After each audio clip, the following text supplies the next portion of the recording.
You are listening to Sambandh, the Royal Norwegian Embassy's podcast, where we unpack Norway-India relations.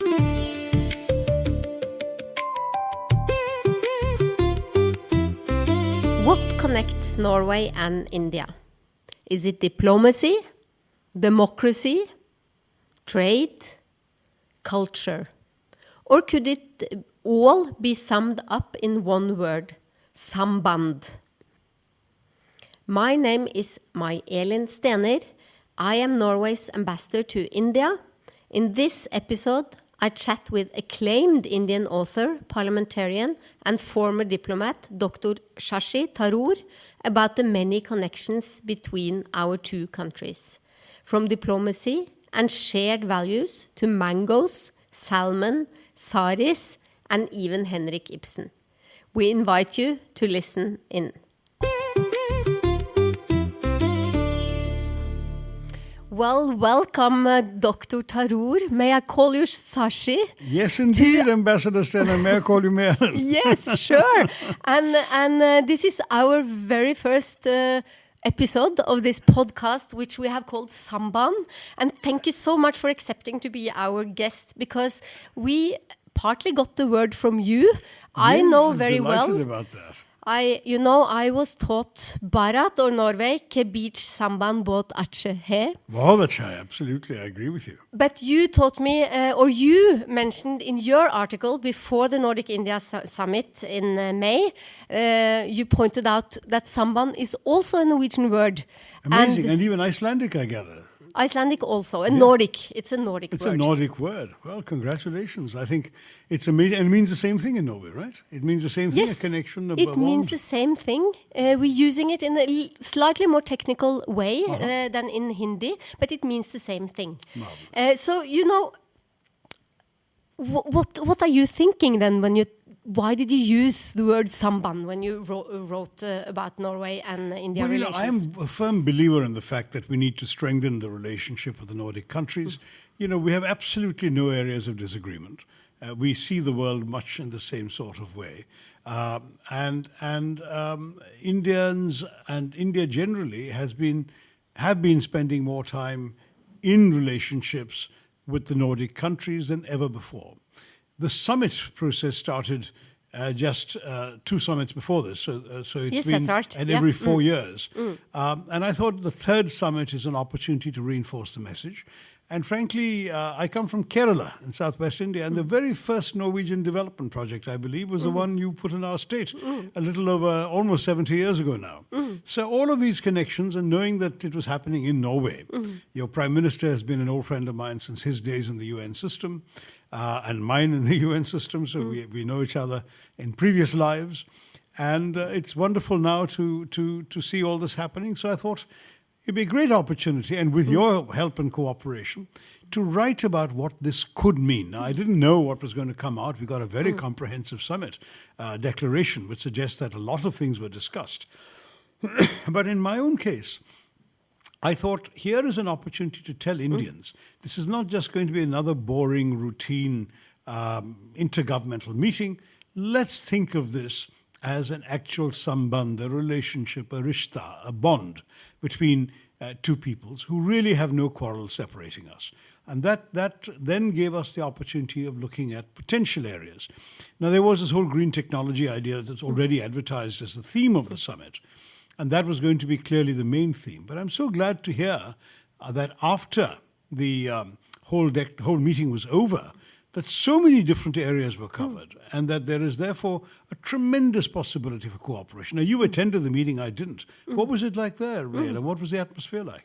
Well, it was very good, and may I tell you also the Prime Minister's office picked up on the word Sambandh and used it. I'm glad that somebody reads my articles in the Prime Minister's office. Yeah, isn't that good to know? And also good to know that in India, then cross-political, you agree on that you should have good relations with Norway and the Nordic country. Absolutely. I don't see any disagreement between you as an opposition politician and the government here. So it was such a good meeting, with the Nordic Prime Ministers and Prime Minister Modi, and it was a very good visit. It was really great to have him there, and.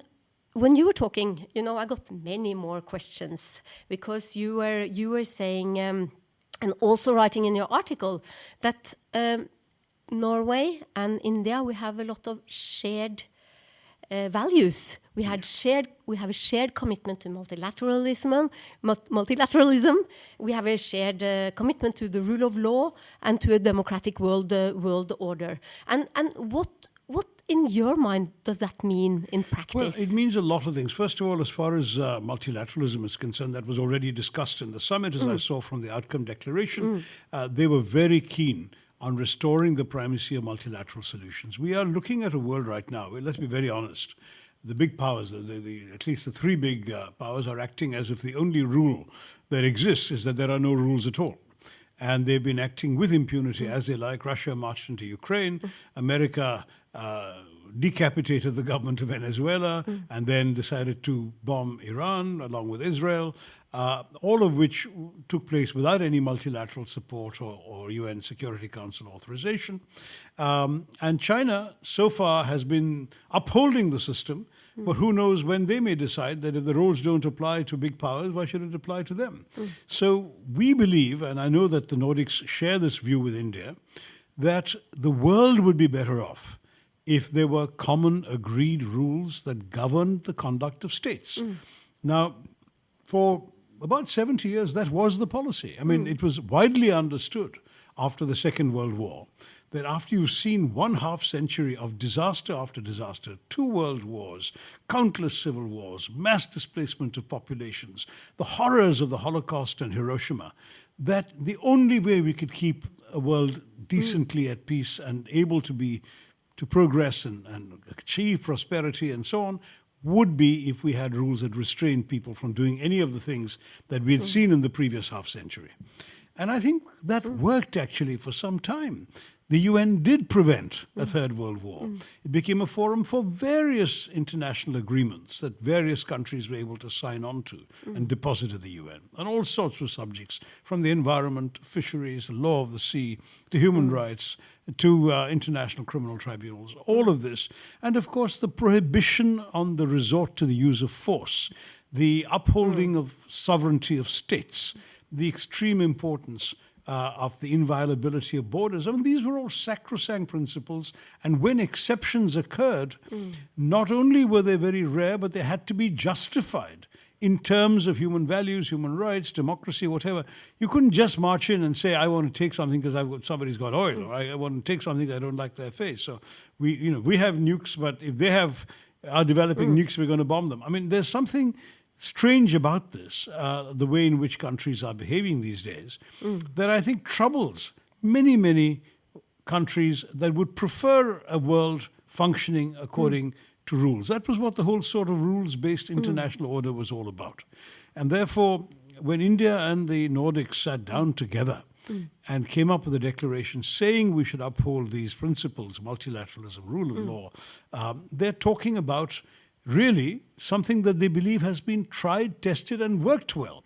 Remember that the Nordics and India have been strong supporters of the UN system forever. I mean, you used to provide the first 2 Secretary Generals to begin with of the UN. We did. You did, absolutely, including the very first one from Norway. The first Norway. from Norway and the second from Sweden. Sweden, exactly. So you know how intimately the Nordics have been involved. And though India never had a Secretary General, it did produce the largest number of peacekeepers for various crises. When Dag Hammarskjöld was looking for soldiers to go at the end of the 56 Suez crisis, and similarly during the various troubles in the Middle East in 67, in 74, and so on, Indian troops were the first ones he turned to. And the truth is that we're proud of that. Norway similarly has participated in many peacekeeping operations. When I was in the UN, I dealt with Swedish generals and other officers from Nordic countries. When I handled the Yugoslav operation, I was in charge of that. So all I can tell you is that there is been really no daylight of difference between your commitment to the UN, our commitment to the UN. Your commitment to rules-based international relations, our commitment. Your commitment to cooperative relations among states, and our commitment. Your respect for principles like sovereignty, encouragement of development, encouragement of decolonization, all of these things, you were on the same side as us. Why shouldn't we have a Sambandh that takes us even closer? I think we should, and I'm very happy that you are also proponent of that. And you're Very talking strongly. now so much about your time in the UN, and you mentioned that you worked with our now Prime Minister Jonas Gahr He was Støre. Gro Harlem Brundtland's chief of staff. He was when in at the WHO. WHO, and I was Kofi Annan's right finger. I couldn't And say I right was hand. at my first posting at the UN, at the Norwegian delegation to the UN in Geneva at the same time. Really, what a small world. Now, why didn't I know you then? So you know, this was in the 90s a much more optimistic time than it was. is now. It was. Now we live in very turbulent times, as you have already mentioned. So, but one question then: are you optimistic, and how optimistic are you about the times to come? Look, I am optimistic, May-Elin, but I'll have to tell you, I define optimism as regarding the future with uncertainty. A pessimist says everything is bound to fail, it's doomed, it's collapsed, the worst possible things are going to happen. An optimist says they don't have to go wrong. If we do the right things, if we do it in this way, or we take the right steps, the world can still be saved. Things can be good. There is a possibility of appealing to the better angels of our human nature rather than the worst, the demons inside that lurk within every system, every government, every person. Now, the challenge for us is to bring those better angels out. And that's not always easy. I will say, however, that as long as our hearts are in the right place and we work in the right spirit, that should be possible. India, as I said, has always had pretty good relations with the Nordic countries. And I would like to think that we can return to a phase where we really spent more time with each other. I would love to see more visits from Nordic heads of state and government coming here. It'd be great to see Jonas back here. He came when he was foreign minister. I don't think he's come as prime minister. We'd love to have him since then. He has not, and I will convey your invitation to him. Yeah, but I'm unfortunately not the one entitled to invite him. I can invite my counterpart in your Foreign Relations Committee, but I can't. I will say, however, that it's very important. Your wish. It's my wish and my desire that we show much more interaction, because you look at this joint statement, they've covered so many areas, from the blue economy to artificial intelligence, IT. There's just so much that they find they can agree on in very constructive terms. And, as far as the world conflicts are concerned, obviously you are much more affected by something like Ukraine. It's happening literally at your doorstep. For us, we are much more worried about terrorism in our backyard, imposed on us by one of our neighbors. Now, in these circumstances, the joint statement found it very easy for both sides to express sympathy for the other's point of view in a way that they could find words that everyone agreed with. Settling of disputes without terrorism, with the resort to peaceful solutions under the UN Charter, with the use of diplomacy and not military force. These are things we all agree on. It is, and we really need to come together. And I think the basis that we got during the summit in Oslo last month is a very good one. And your support, then it's with your support, it's even better, because you can also get the support of the parliament here in India. But let's move to something else. Recently entered into force trade and economic partnership agreement with India, Norway, with the other EFTA countries. That entered into force in... That was August 2025. I remember the India-EFTA trade and economic partnership. Yeah, 1st agreement. October it entered into force. Okay. And there is something that I'm really excited about. Or the two things I'm really excited about. The tariffs for Norwegian salmon will go down. There will be more Norwegian salmon in India. Yes. Uh-huh. And I know that you're a vegetarian. I am a vegetarian, but I know that I know friends who would love Norwegian salmon on their tables in India. And it is very popular always in India, and we can. It's seen as very expensive and because now of the tariffs. it will get cheaper, exactly. But there is another thing that I'm really excited about, and that is that the tariffs for mangoes from India to Norway will also go down to zero. Oh my God! And this is, you are famous for your mango and I chap love parties. mangoes. And, Yes, and we have an I annual have party. learned from coming to India, that mangoes is so much more than we think in Norway. I really hope for more mangoes to Norway. Guaranteed. How can you help get my us with that? favorites to come. Well, what's interesting is that there are mangoes that are very different in different parts of India. A South Indian mango from Kerala would be very different from another South Indian mango from Hyderabad, a third from Tamil Nadu. And here in North, for example, in UP, they alone have literally 300 varieties of mangoes in just one state. Well, it's a big state, but still. Now, you're welcome, as you know, to our mango party. The invitations are coming to you very shortly. Thank you. I will definitely be there. You have to be there. But my point is that is a small representation of what's available. What we'd love, I think, to do, there are, by the way, during mango season, there are exhibitions. For example, there's a trade promotion exhibition that I attend every year that has an even larger display of mangoes than I can bring here. And we should see if a Norwegian trade representative from your embassy, if you have one, could go and attend that and then give details of what's available, what the cost is, shipping cost, etc., to Norwegian importers. So we can actually act on this from the very next mango season. So if you allow me, I will bring them to the next mango To and my chap mango party, but as I and said, then mine is a very small we'll thing. explore We'll this. get you I know. invited to the bigger one. We will definitely explore this really in the next months to come. In a few years, mangoes will be hopefully even cheaper to get to That would Norway. be wonderful. That would and be I'll tell really all my wonderful. fish-eating friends that Norwegian salmon's going to get cheaper at the same time. That's so great. I'm really looking forward to this, and I hope once I leave India and I'm back in Norway, that the choice of mangoes will be more in Norway than it is now. While we're on salmon, May-Elin, you folks are so very good at being sort of farmers of the sea. You're not just harvesting from the sea, you're also cultivating, you're helping.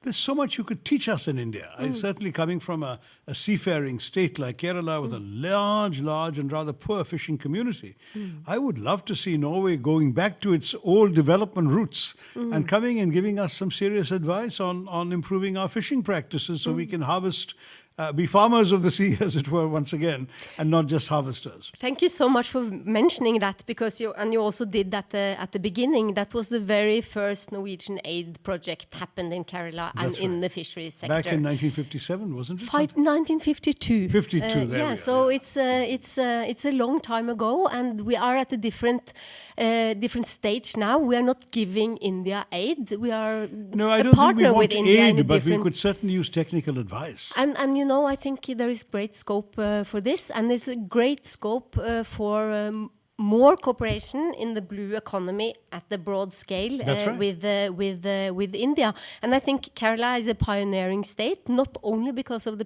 fisheries, but because I've been visiting a couple of times Cochin Shipyard. Yes, I met you on one of your visits, not to Cochin Shipyard, to one of the literary festivals there. Yes, exactly. But the Cochin Shipyard, they are cooperating a lot with Norwegian companies. But Norwegian companies are not building ships in Cochin Shipyard, are They are building ships in Fabulous. Cochin Shipyard. I'm so we happy. have a ship owner called Wilson, and they have commissioned 14 ships out of Cochin Shipyard. And Kerala, I think, is a state I visited the most since I came to wonderful. India. So happy. 4 or 5 times I've been there, Wonderful. and of course because my heart was there already. I was there on holiday a few years before I came here, so it's one of my favorite states, I must say. But you being an MP from Kerala, you will also then help us with this closer cooperation with that state, and I'm really happy to hear that too. So that will be good. There will be more ships built, and only not Norwegian ships built here. I can also tell you that at Cochin Shipyard they built electric ferries. Commissioned from Norway that now are in ferrying in the fjords of Norway. So it's a great relationship already. The Trade and Economic Partnership Agreement and the summit is just reinforcing this. Okay, well, this all sounds very promising, and I'm delighted about that. The point is that Norwegian and Nordic shipping generally has had an association with India going back a long way. Many hundred years, actually. And I think it'll be wonderful if we can develop that further. And I might add further that we shouldn't confine ourselves to fisheries. There's lots happening. I know that you are all trying to develop AI and IT technology. And we have a lot of brain power available, perhaps more than your smaller population will offer you. So you might want to collaborate with us in that field as well. And I'm not talking about aid at all. I'm talking about actually joint ventures and cooperation.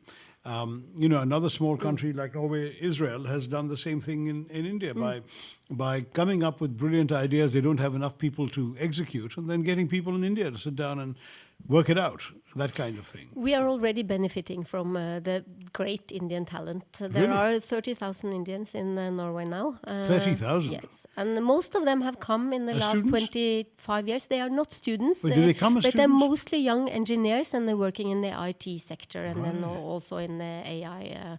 And, I also believe there's great scope for cooperation here. And I don't think, there is no aid to give from Norway there, because I think we have more to learn from India than we have to teach you. We do have a wonderful sort of abundance of technological skills, engineering skills, software coding skills, all of that. Some of those things, of course, nowadays are essentially being consumed by AI. And so you need more people with expertise in how to manage AI, how to develop AI, and so on, than to do the kinds of things that now AI can do more efficiently and faster than humans can, which is a new development. This is all something transforming our lives. I remember about, must have been 7, 8 years ago, reading a report from the Oxford Martin School that warned that in 10 years from then, they said 30% of the jobs in the world will not exist. And it's coming true. There are so many jobs that people thought were great, secure, revenue-producing, revenue-earning jobs that are disappearing because now technology is doing things that only human beings could do earlier, trained human beings could do earlier. So we have to keep changing as human beings. What can we do? What should we do? And how do we make a living? And we have to get the best brains together, That's and right. see how do we make this an advantage, and how do we actually use the brains to get better jobs and to also create a better future out of this. So I really think India has that talent and so much also good sense of competitiveness that is needed in the world, and we are so happy to cooperate with that. Great. But may I just switch a little, to little less. These are very serious issues. Yeah. Let's talk a little less serious issues. Right. Who's your favorite Norwegian? I have to say, as somebody who's been very, very fond of literature, that Ibsen still looms very large. Oh, right. It's difficult. There are obviously distinguished Norwegians who won the Nobel Prize and so on, and I wish I could say I feel as strongly close to their work and so on. But what Henrik Ibsen did, I think, was to reveal life in sort of ways that transcended geography or culture and really appeals to human beings across all these differences. And that's what I think of when I think of Norway. Obviously, I'm very honored to have your Prime Minister as an old friend, and there are others, Madame Brundtland, whom I met a few times, both when she was head of WHO and when she was still in Norwegian politics, as another hugely impressive lady. So don't get me wrong, I'm honored to have known Norwegians of great caliber. In fact, when I was handling the Yugoslav portfolio at the UN, we had a very senior sort of mentor figure around, and that was your former foreign minister, Thorvald Stoltenberg, whose son then went on to be, I think, your prime minister and then Secretary General of NATO. So Norway has contributed a lot of very distinguished people to the world whom I've had the privilege of coming across. But the moment you mentioned, name one person, I had to think of Henrik Ibsen. I think that's wonderful. That's a very good first thought. And that also reminds me that I need to remind you that in 2028, we will be celebrating 200 years since Ibsen's birth. And we will be trying also to take new Norwegian drama or script playwriters to India. Yes. And we'll try and make it a celebration here in India as well. And you should really actually hope that do you will be part of it. a special sort of trio Ibsen plays with ideally with Norwegian cast, but maybe you could also do one or two with Indian cast here, of actors here. And make that part of your celebration. The audiences would love it. And maybe we'll do another podcast in 2028 on Ibsen instead. Yeah, I hope so. I hope so. Most likely I will not be here anymore as ambassador. That'll be a loss. that will be a miss from my side. But if I'm here and you know, if I have any influence, we will get you back to the podcast then. Pleasure to have done this with you, and I really hope we can have an opportunity to keep strengthening the relationship at all levels, the human level, the literary level, the salmon level and the mango level, everything between our two countries. It'll be really special. Well, do you have a favorite Indian item apart from mangoes? Either food or anything else that really has seized your imagination since you've come here? You know, India has seized my imagination. Since I came here, I've traveled quite a lot. I mentioned I've been to Kerala several times, but I've also been around in the country. And every time I visit a new state, I come to a new country. I come to somewhere else. I learn new things. There is a particular history. There is a particular culture, country, language, dress, cuisine, everything. And if I can say what is my favorite, then is to go to the local sari shop and feel the materials, see what is particular with the garments here. What is particular with the saris here? And it's not just one kind of sari. Every state has multiple kinds of saris. They do. Silk to cotton to simple to complicated. And even wool. I haven't got a woolen sari yet because I think I have to go up north to get that. I think I have to do that because the woolen sari I maybe can wear in Norway as well. To be very honest, most of our cold states tend to prefer the churidar or salwar kameez outfit rather than saris because precisely the climate is not entirely conducive, they feel. But you can probably get one. I'm sure that my staff will do the necessary research for you and point you in the right direction. I already have an Onam sari. Oh, where from? Kashmir? I will. Himachal? An Onam sari from Kerala. An Onam sari. Yes. Oh, I'm sorry. I thought you said a woolen sari. I'm sorry. An Onam sari. Yeah, that's beautiful. Cream with gold border.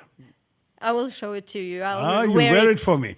Maybe to the mango party. We'll have an Onam and a mango celebration together. Yes, that's wonderful. Yeah. And I often talk, when you mention the difference of different states, I often talk to European friends that we are actually what the European Union would be if you became one country and not just a union of different sovereign states.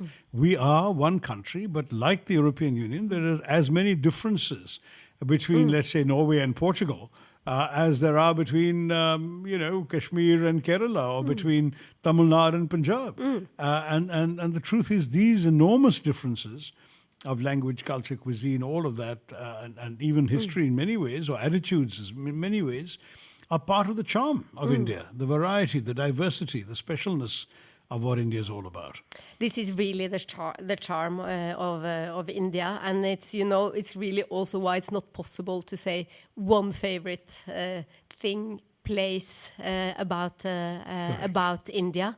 It's a continent. That's right. And it's a great place to be.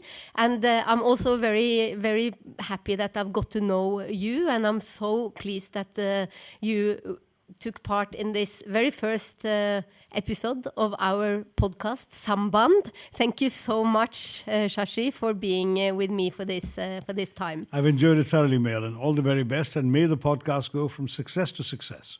All the best.